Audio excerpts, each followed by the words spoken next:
Bókin heitir Englar dauðans og í henni býð ég lesandanum með mér í ferðalag inn í töluvert myrkan heim fíknar og ofbeldis.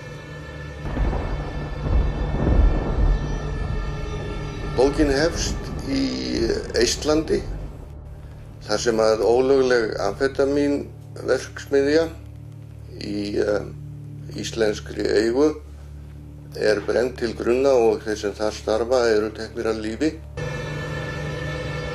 Síðan finnast lík í Hollandi.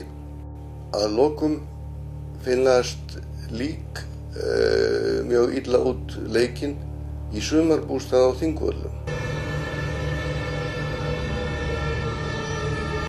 Það sem tengir þessi mál saman er að á öllum stöðum finnst mjög dularfullt krot sem minnir á rúnalet.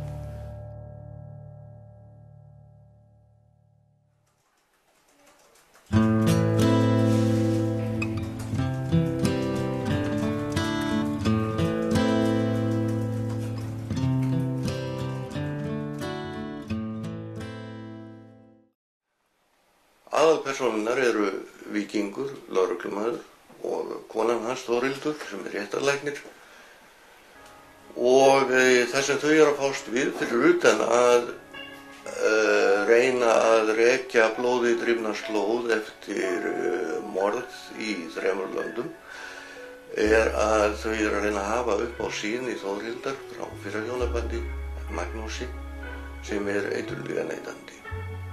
Ég hef ekki hugmynd af hverju það er, en svona einhvern veginn þá fannst mér að víkingur yrði að búa í þessu húsi þarna, sem er Mjóstræti 6. Og einhverjum hluta vegna að þá valdi víkingur sér að búa í þessu húsi sem að ég fæddist í á sínum tíma. Og ég hef aldrei rætt þetta við eigendur húsins að það býr þarna uppskálduð persóna leigulaust, en ég vona að hann sé góður og friðsamur nágranni.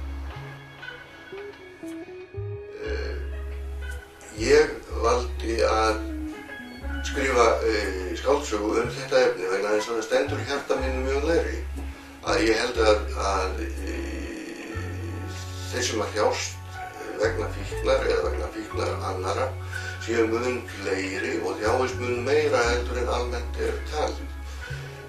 Þessari þjáningu vildi ég lýsa og af því að mér er þetta efni mjög hugleikið þá fannst mér erfitt að skrifa bókin og mér fannst að vera mikil tilfinningaleg reynsla að takast á við hana. Það hefði verið miklu auðveldara að skrifa þetta sem kvikmyndahandrit og nota leikstjórans og þjást.